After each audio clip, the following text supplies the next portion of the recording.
오늘은 책, 철학적 사고로 바라보는 주식 투자의 첫 번째 장, 생각보다 쉬운 첫걸음, 통합본을 함께 만나보겠습니다. 기존에 나누어 소개해드렸던 13개의 이야기를 하나의 흐름으로 연결하여 처음부터 끝까지 편안하게 감상하실 수 있도록 구성했습니다. 첫 번째 이야기, 시작의 준비는 필요 없다. 주식이라는 개념은 생각보다 오래되었다. 몇 세기 전 누군가는 이미 기업의 일부를 나눠 갖는다는 발상을 했다.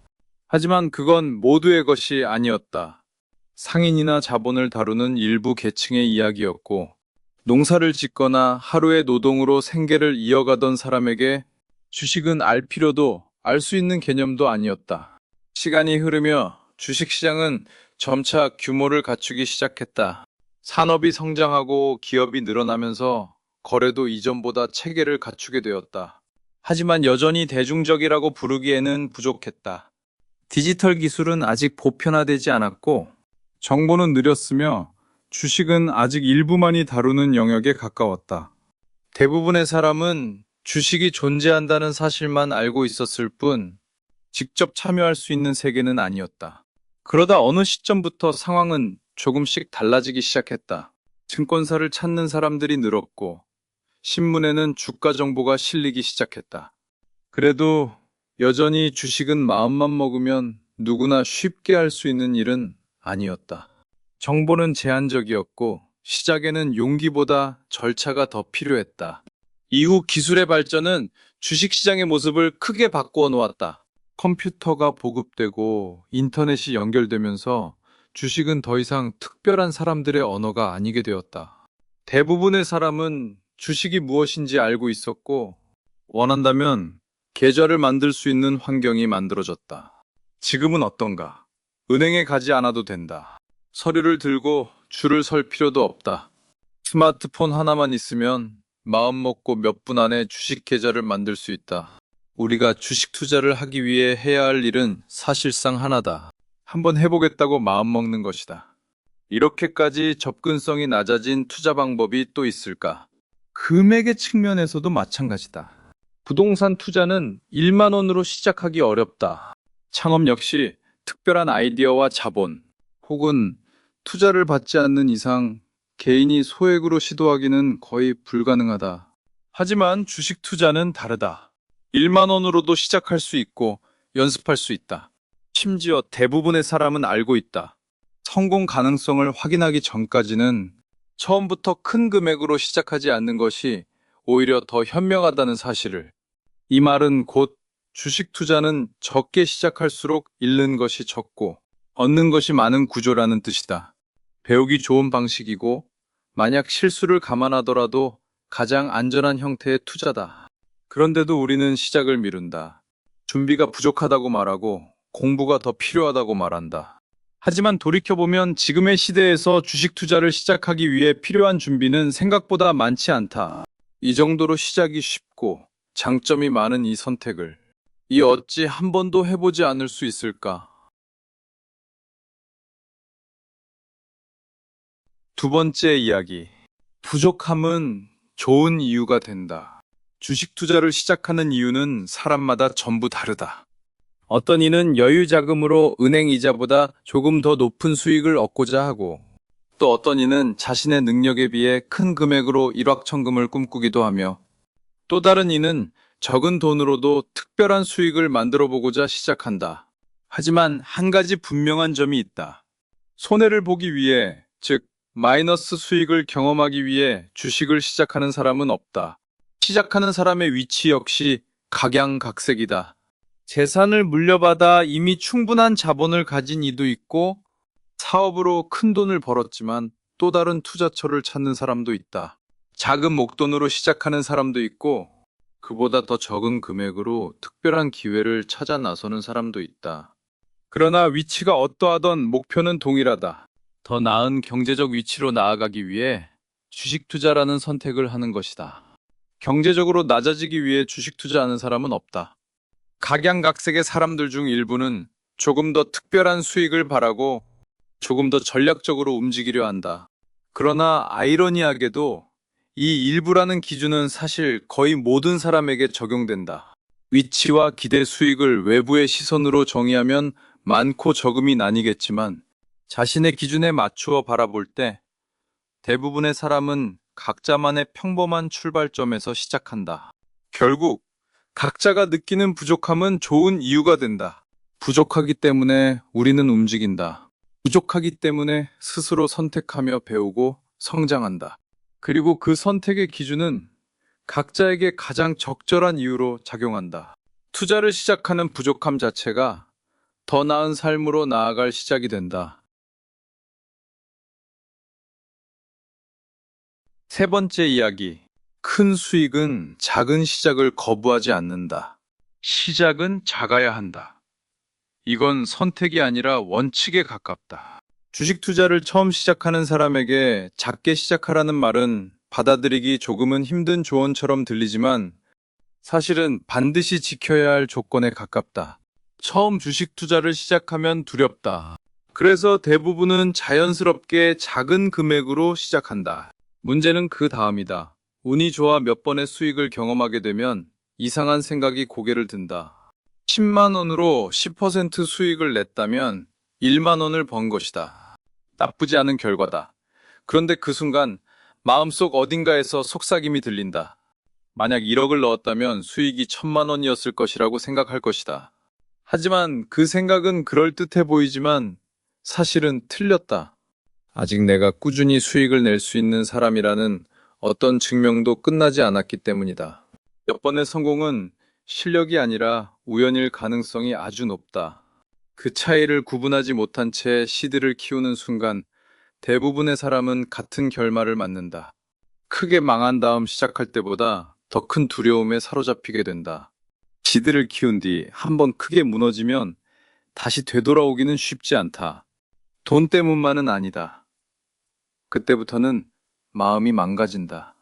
판단이 흔들리고 이전에 하던 선택도 더 이상 같은 방식으로 할 수 없게 된다.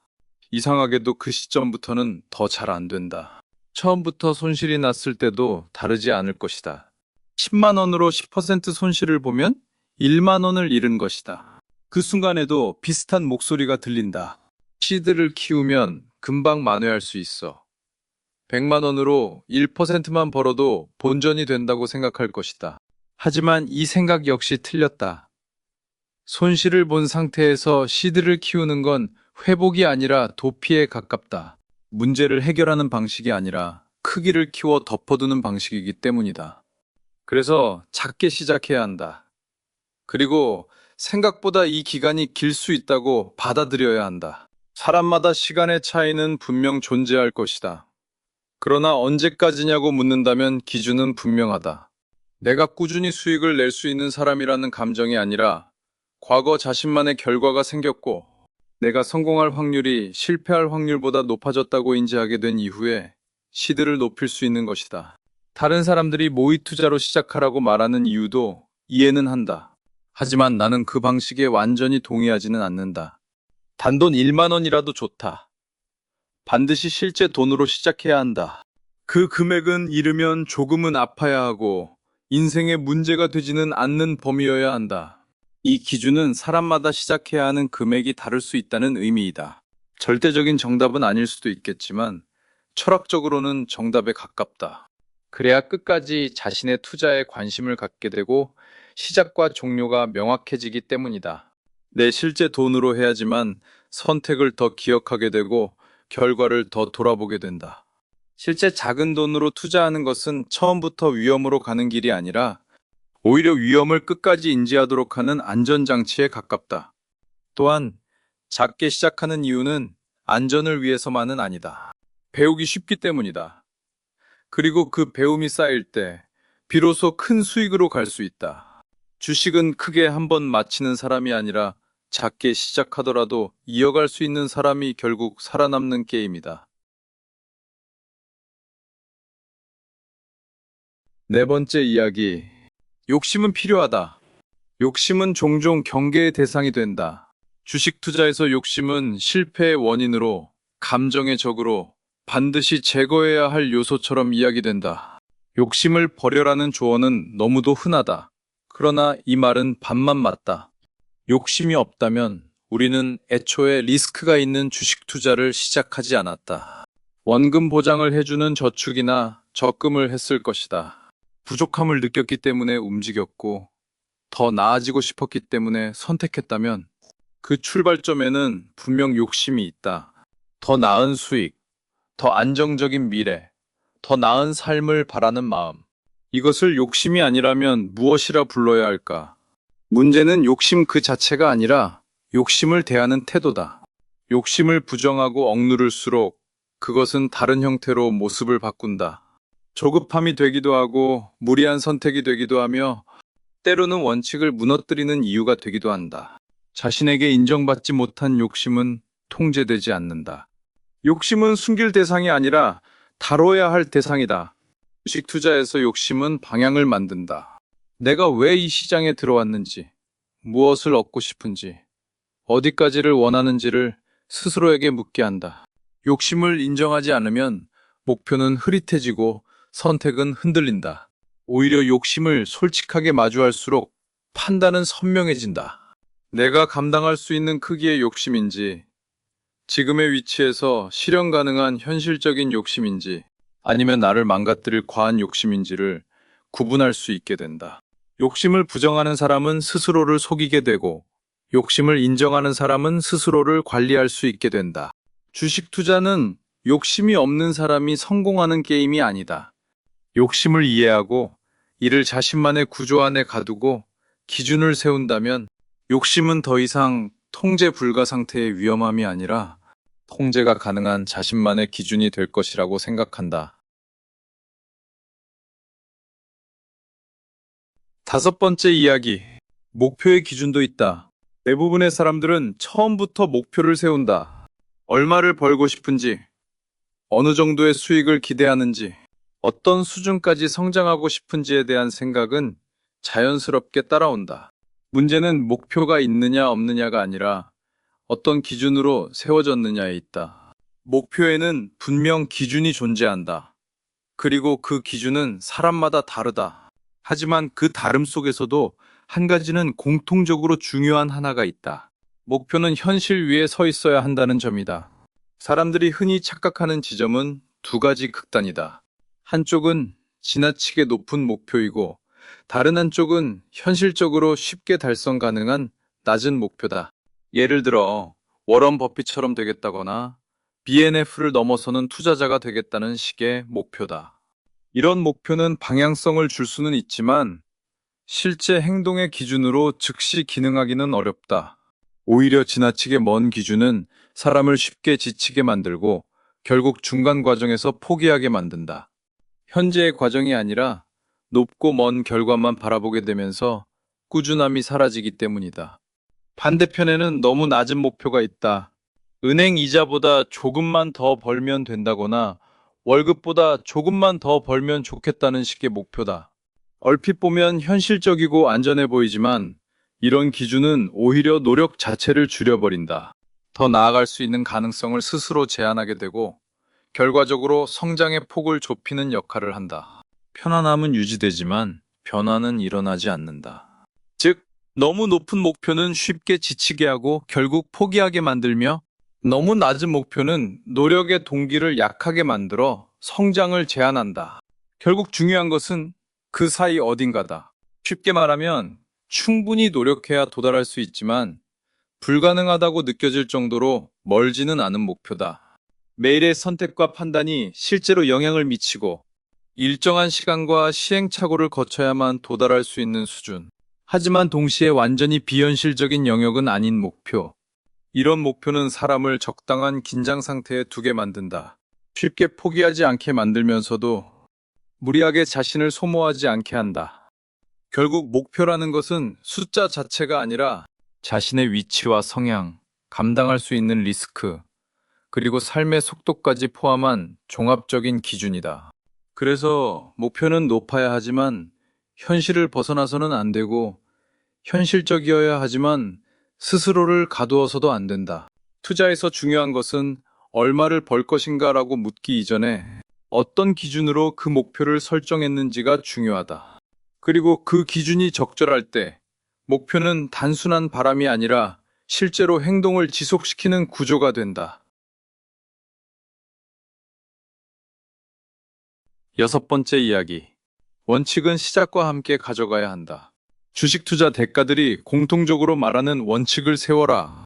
그리고 지켜라는 조언을 들어본 사람도 있을 것이다.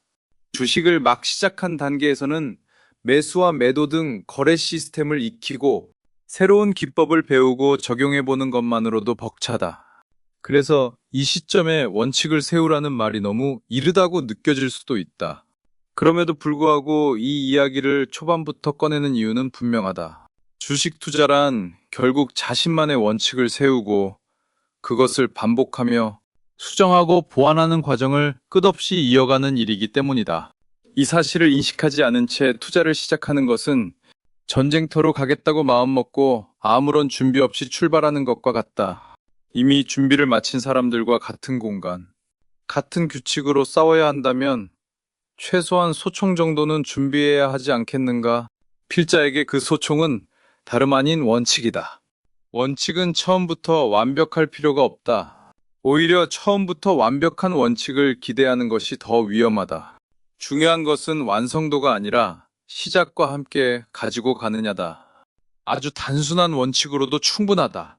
20% 이상 손실이 발생하면 매도한다.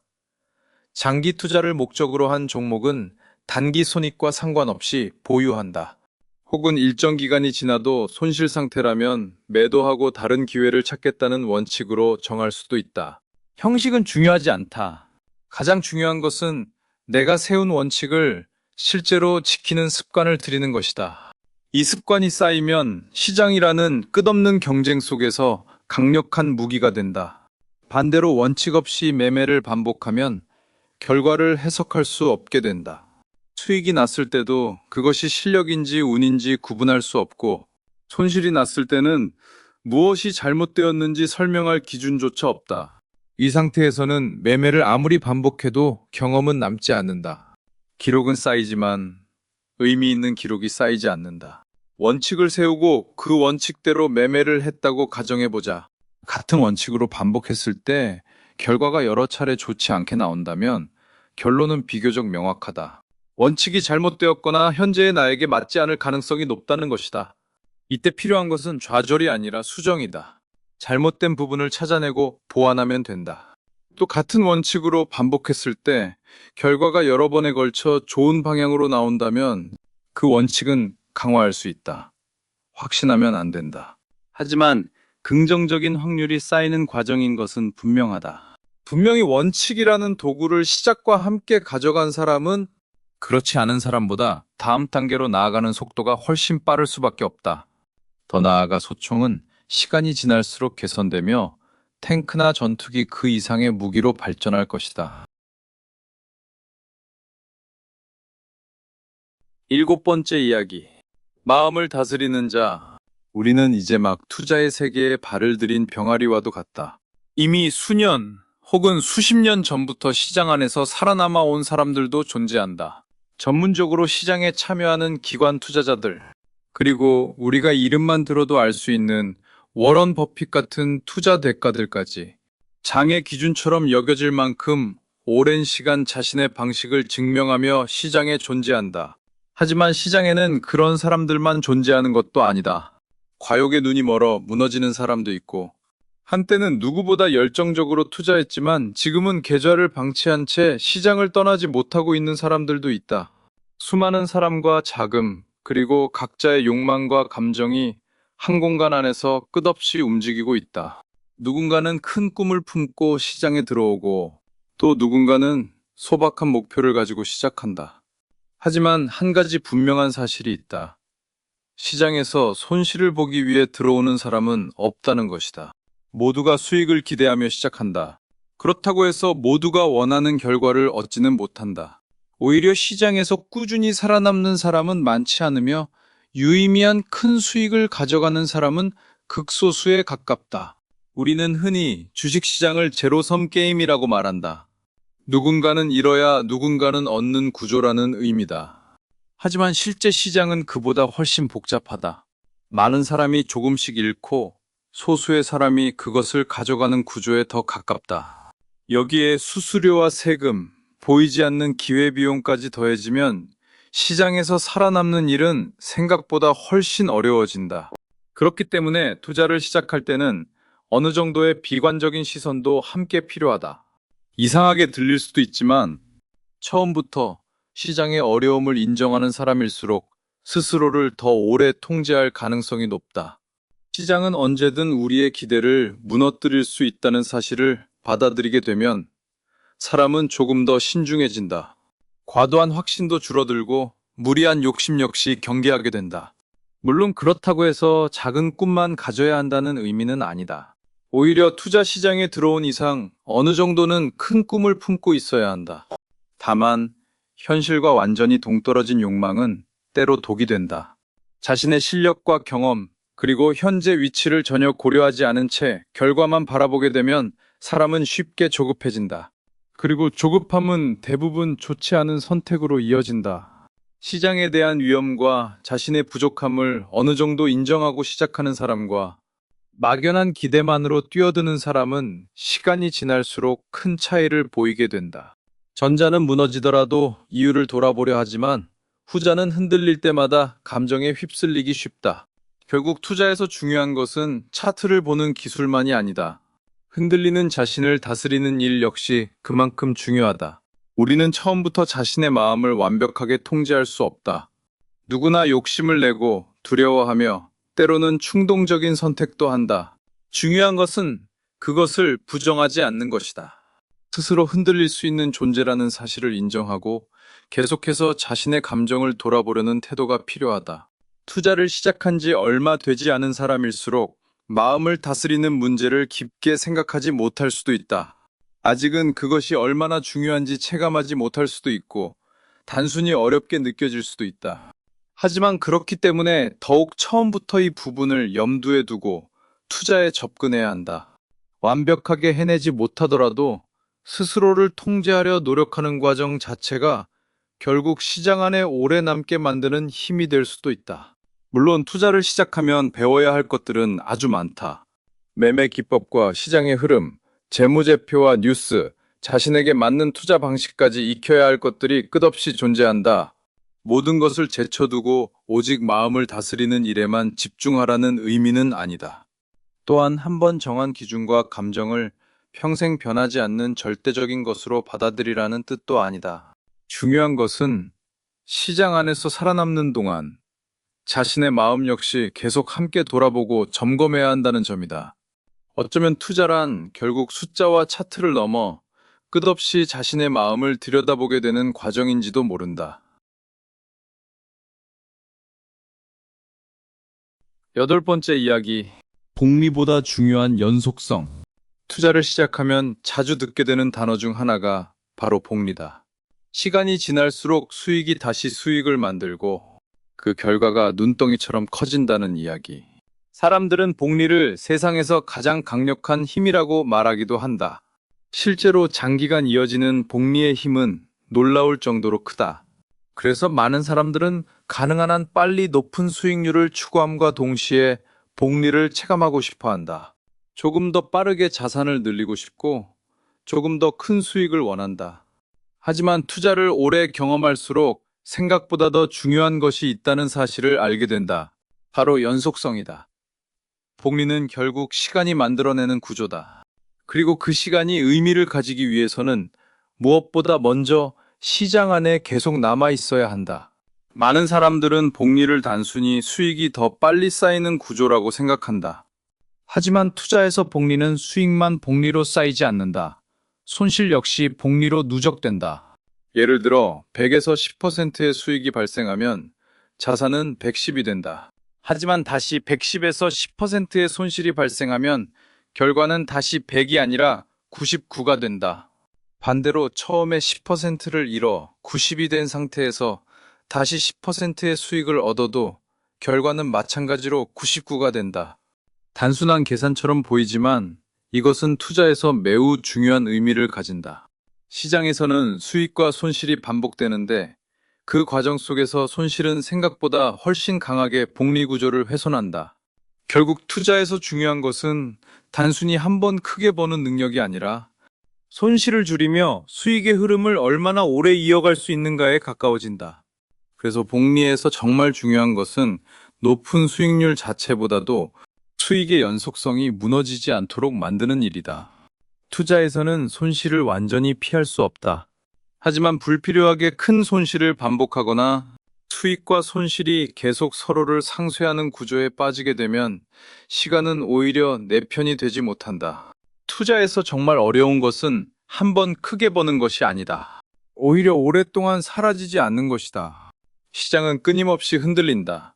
어떤 날은 쉽게 돈을 버는 것처럼 느껴지지만 또 어떤 날은 모든 것을 잃을 것 같은 공포가 찾아온다. 많은 사람들은 수익을 내는 방법보다 흔들리는 시기를 버티지 못해 시장을 떠난다. 그래서 투자에서 중요한 것은 단순한 공격력이 아니라 생존력에 가까울 수도 있다. 처음부터 너무 큰 수익만 바라보게 되면 사람은 쉽게 무리하게 된다. 더 강한 확신을 가지게 되고 더 큰 위험을 감수하게 된다. 하지만 시장은 언제나 예상대로 움직이지 않는다. 단 한 번의 큰 실패가 그동안의 시간을 무너뜨리는 경우도 많다. 복리는 빠른 속도를 주기도 하지만 시장은 무리한 속도를 오래 허락하지 않는다. 결국 복리를 만드는 것은 높은 수익률 하나가 아니라 계속 이어갈 수 있는 구조다. 작은 수익이라도 끊기지 않고 이어질 수 있다면 시간은 자연스럽게 내 편이 된다. 그래서 투자에서는 얼마나 크게 벌었는가 보다 얼마나 오래 살아남았는가가 더 중요할 때가 있다. 어쩌면 복리의 진짜 힘은 수익률 자체보다 끝까지 이어갈 수 있는 사람에게만 주어진다는 점인지도 모른다. 투자는 단거리 경주가 아니다. 한 번의 성공으로 끝나는 세계도 아니다. 시장은 내일도 열리고 다음 달에도 열리고 몇 년 뒤에도 계속 존재한다. 그렇다면 중요한 것은 잠시 앞서가는 것이 아니라 계속 걸어갈 수 있는 힘이다. 주식 투자에서의 복리는 단순하게 생각하면 안 된다. 중요한 것은 결국 연속성이다. 그리고 그 연속성은 손실을 줄이고 수익의 흐름을 오래 이어갈 수 있는 사람에게서 만들어진다. 9번째 이야기. 사기꾼에게도 배울 점은 있다. 주식 투자를 처음 시작하면 우리는 자연스럽게 다양한 사람들의 투자 방식을 접하게 된다. 워런 버핏처럼 검증된 투자자의 철학을 공부하기도 하고 BNF와 같은 전설적인 트레이더들의 제한된 기록을 찾아보기도 한다. 또 인터넷이나 유튜브에서 접하는 투자 고수들의 방법을 따라해보기도 한다. 이 과정에서 우리는 쉽게 한 가지 착각을 하게 된다. 누구의 방법이 정답인지 찾으려는 것이다. 워런 버핏의 방식이 더 확실하다고 믿거나 반대로 단기 매매 고수의 방식이 더 높은 수익을 줄 것이라 기대한다. 혹은 어느 정도 알려진 투자자의 방법이라면 더 신뢰하게 되기도 한다. 하지만 투자에는 절대적인 정답이 존재하지 않는다. 중요한 것은 누가 더 유명한가, 혹은 누가 더 높은 수익을 기록했는가가 아니다. 결국 핵심은 그 방법이 나에게 맞는 구조인가 하는 것이다.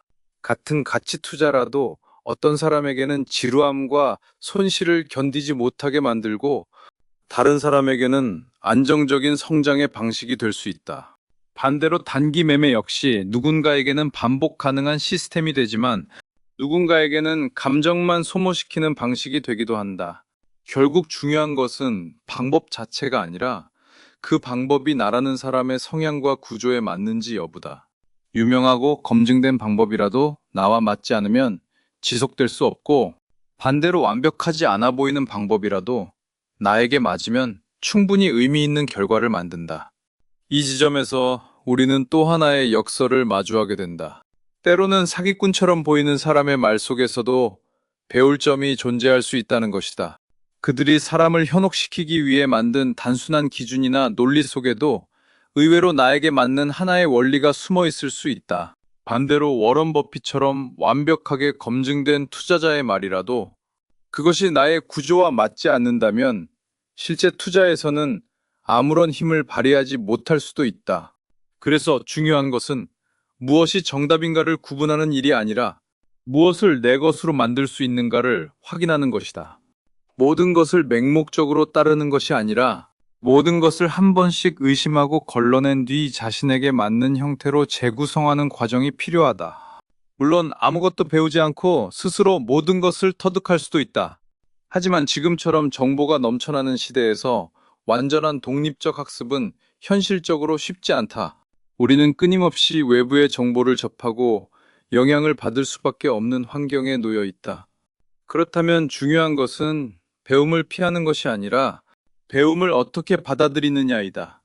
어떤 정보든 평정함을 가지고 동등하게 받아들이되 그것을 그대로 믿지 않고 자신의 구조 안에서 다시 해석하는 태도. 이것이 결국 투자에서 가져야 할 태도다. 10번째 이야기. 의미를 두지 말아야 할 명언들. 주식 투자 시장에 발을 들인 사람이라면 한 번쯤은 투자 명언들을 들어봤을 것이다. 아니, 투자자가 아니더라도 여러 경로를 통해 자연스럽게 접하게 되는 말들이다. 무릎에 사서 어깨에 팔아라. 싸게 사는 것이 중요하다 같은 말은 가장 대표적인 예다. 얼핏 보면 매우 단순하고 당연한 말처럼 들린다. 하지만 막상 투자를 시작해보면 싼 가격이 무엇인지부터 판단하기가 어렵다. 처음에는 판단이 어렵고 시간이 지나면 나아질 것 같지만 그렇지도 않다. 경험이 쌓인다고 해서 모두가 같은 기준으로 싼 가격을 판단할 수 있는 것도 아니다. 그렇다면 투자 고수들은 확신할 수 있을까? 유명한 투자자라면 그 기준을 명확히 알고 있을까? 이 질문에도 쉽게 답을 내리기는 어렵다. 또 다른 대표적인 말은 시장은 타이밍이 아니라 시간이다. 좋은 기업을 사서 오래 보유하라 같은 장기 투자 관련 명언들이다. 하지만 여기에도 단순하지 않은 문제가 존재한다. 내가 매수한 시점이 하락의 시작일 수도 있고 역사적 고점일 수도 있다. 투자에서의 시간은 항상 동일하게 흐르지만 그 결과는 전혀 다르게 나타난다. 특히 현실에서는 오래 보유하는 것이 항상 정답이 되지 않는다. 내가 돈이 필요한 시점이 하락의 바닥이라면 그것은 단순한 장기 투자의 부재가 아니라 매우 큰 리스크가 된다. 결국 시간만으로 모든 것을 해결할 수 있다는 말에도 한계는 존재한다. 좋은 기업을 오래 보유하라는 말 역시 마찬가지다. 좋은 기업이라는 기준 자체가 고정되어 있지 않다. 오늘 좋은 기업이 내일도 좋은 기업일 것이라는 보장은 없다. 시장은 계속 변화하고 기업의 가치 역시 그 흐름 속에서 변한다. 그렇다면 오래라는 기준은 과연 어디까지 유효한 것일까?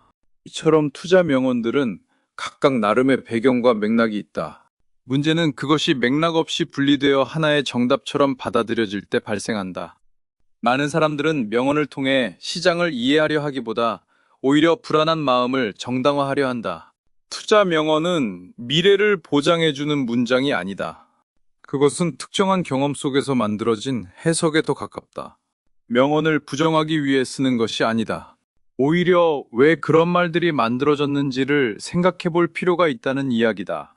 명언을 무조건 의심하자는 것도 아니고 반대로 무조건 믿자는 것도 아니다. 중요한 것은 그것을 정답으로 받아들이는 태도에서 벗어나는 것이다. 결국 투자 시장에서의 명언들은 절대적인 기준이 아니라 한 시점의 경험이 압축된 표현에 가깝다. 중요한 것은 명언 자체보다 왜 그런 말이 만들어졌는지, 어떤 상황에서 나온 이야기인지를 생각해 보는 것이다. 11번째 이야기. 시장의 도구들. 누구나 한 번쯤은 이런 개념들을 접하게 된다. PER, PBR, ROE, 그리고 재무제표, 뉴스, 공시. 이 단어들은 마치 주식 투자의 기본 언어처럼 이야기된다. 이 개념들은 분명 시장을 이해하는 데 도움을 주는 중요한 도구다. 하지만 여기서 한 가지 질문을 해볼 필요가 있다. 이것을 모르면 주식을 시작할 수 없는가? 결론부터 말하면 아니다. 우리가 바나나를 먹고 싶다고 생각해보자. 우리는 바나나를 먹기 위해 바나나가 어떻게 자라는지, 어떤 토양에서 자라는지, 유통구조는 어떤지, 품종은 무엇인지까지 전부 알 필요는 없다. 그냥 마트에 가서 하나 고르면 된다. 그리고 먹으면 된다. 물론 바나나에 대해 많이 아는 사람은 더 좋은 바나나를 고를 확률이 높을 수 있다. 겉이 멀쩡한지, 너무 익지는 않았는지, 상태가 좋은지 정도는 더 빠르게 판단할 수 있다. 하지만 중요한 사실은 변하지 않는다.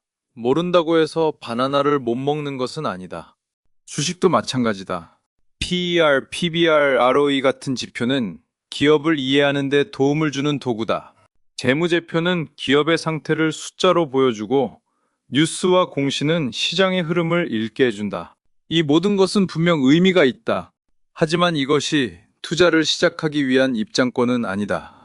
많은 사람들이 이 지점에서 착각을 한다. 재무제표를 다 볼 줄 알아야 한다. PER, PBR, ROE를 완벽하게 이해해야 시작할 수 있다.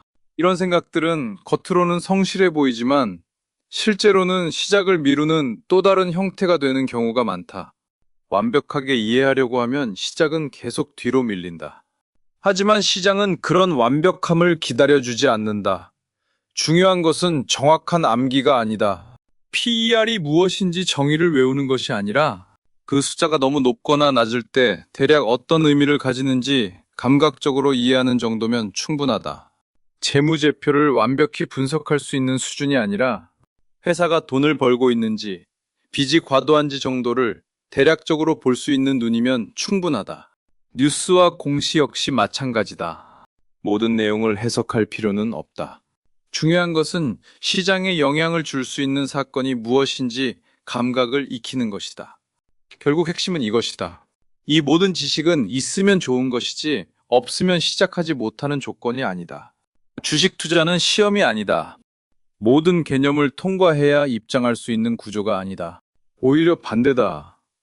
시작을 해야 비로소 무엇을 공부해야 하는지가 보인다. 처음에는 아주 단순한 수준이면 충분하다. 이 기업이 비싸 보이는지, 이 뉴스가 시장을 흔들 수 있을지, 이 숫자가 정상적인 범위인지, 이 정도의 감각만으로도 시작은 가능하다. 그리고 그 이후에 필요한 만큼 깊이를 더해가면 된다. 정리하면 이렇다. PER, PBR, ROE, 재무제표, 뉴스, 공시 등 다양한 이것들은 주식 투자의 문턱이 아니라 투자 과정 중 필요에 의해서 점점 익혀가도 충분한 도구일 뿐이다. 12번째 이야기. 도박의 경계, 그리고 성향의 문제점. 주식 투자를 시작하는 사람들 대부분은 어느 정도 기대를 안고 들어온다. 단순히 돈을 모으는 것만이 아니라 더 빠른 결과, 더 큰 수익, 혹은 조금 더 불확실한 긍정의 무언가를 기대하는 마음이다. 기대의 크기와 형태는 다르지만 완전히 배제된 상태로 시작하는 경우는 드물다. 그 의미에서 주식은 처음부터 완전히 차분한 계산의 영역이 아니다. 이미 욕심과 기대가 섞인 상태에서 출발하는 경우가 많다. 그래서 흔히 주식은 합법적 도박장이라고 말하기도 한다. 겉으로 보면 도박장과 비슷하다. 돈을 걸고 결과를 기다리며 손익이 발생한다. 하지만 조금만 들여다보면 구조는 완전히 다르다. 도박은 본질적으로 결과를 통제할 수 없는 확률에만 기대는 행위다. 반면 투자는 불완전하더라도 판단, 정보, 경험, 반복을 통해 기대값을 만들어가는 과정이다. 하지만 중요한 점이 있다. 이 경계는 생각보다 단단하지 않다는 점과 원래는 조심스러웠던 사람도 시장 안에서 조금씩 변할 수 있다는 것이다. 수익이 나든 손실이 나든 그 과정에서 욕심과 감정이 개입한다. 이기면 더 크게 베팅하고 싶어지고 지면 한 번에 만회하고 싶어진다. 이 과정이 반복되면 판단은 기대값을 높이는 투자보다는 통제할 수 없는 확률과의 싸움으로 도박에 가까워진다. 그 결과 같은 시장이라도 누구에게는 투자이고 누구에게는 도박이 된다. 그 차이를 만드는 것은 외부 환경이 아니라 내면이다. 결국 결정은 자기 자신에게 달려있다. 또한 더 어려운 점은 이 기준이 고정되어 있지 않다는 것이다. 그러므로 주식 투자는 결국 개인의 성향이 문제가 된다. 자신의 욕심과 두려움, 기대와 불안을 얼마나 인식하고 조절할 수 있는가, 자기 자신을 계속 마주할 수 있는가, 이것이야말로 성공과 실패를 논하기 전에 무엇보다 시장에 꾸준히 남아있을 수 있는 조건일지도 모른다. 13번째 이야기. 주식에 투자하지 말고 계좌를 운영해라. 주식 투자는 내 자본을 증식하기 위해 시작한다. 가장 중요하면서도 기본적인 이 문장을 대부분의 사람들은 깊이 생각해보지 않은 채 다음 단계로 넘어간다. 어떤 종목을 사야 할까? 어디서 사야 할까? 어떻게 매수해야 할까? 언제 팔아야 할까? 우리는 본분을 잊은 채 종목과 방식, 기법과 기술에 먼저 집착한다. 그리고 어느 순간부터 주식은 수단이 아니라 목적이 되어버린다. 기본을 생각하지 않고 진행한다면 이후의 모든 선택은 흔들릴 수밖에 없다. 주식 투자를 하다 보면 종목과 사랑에 빠지지 말라는 조언을 한 번쯤은 들어봤을 것이다. 이 말은 맞다. 하지만 무엇을 먼저 고려해야 하는지도 같이 생각해 봐야 한다. 주식 투자를 사업으로 바라본다면 이해가 더 쉬워진다. 내 투자금과 계좌는 하나의 사업체와 같다. 우리는 이 사업체의 대표이자 오너다. 그리고 내가 고르는 종목들은 이 사업체에서 일해줄 직원과도 같다. 직원을 뽑을 때 우리는 감정으로 결정하지 않는다. 그 사람이 나와 잘 맞는지, 앞으로 얼마나 성장할 수 있는지, 지금 이 회사에 필요한 역할을 해줄 수 있는지를 본다. 종목 역시 마찬가지다. 종목이 일을 잘하도록 방향을 잡아주는 것도 내 역할이고, 기대에 미치지 못한다면 해고를 결정하는 것도 내 책임이다. 종목이 실수를 할 때 그 책임을 대신 져야 하는 사람 역시 나다. 반대로 종목이 제 역할을 해낼 때 그 수익은 오너인 나에게 돌아온다. 회사를 운영하면서 특정 직원에게 감정적으로 집착하면 그 순간부터 회사 전체의 판단은 흐려진다. 주식 투자는 개별 종목의 성과로만 평가되지 않는다. 종목 하나가 실수하더라도 다른 종목들이 제 역할을 해준다면 사업체는 유지 및 성장할 수 있다. 새로운 매매 방식을 시도하며 손실이 발생하더라도 그 과정이 향후 수익으로 돌아올 수 있다면 그 비용은 실패가 아니라 기술 개발비에 가깝다. 많은 사람들은 한 종목의 수익과 손실에 지나치게 의미를 부여한다. 하지만 사업을 운영하는 사람은 직원 한 명의 하루 성과만으로 회사 전체를 판단하지 않는다. 중요한 것은 사업 전체가 앞으로 나아가고 있는지다. 투자 역시 마찬가지다.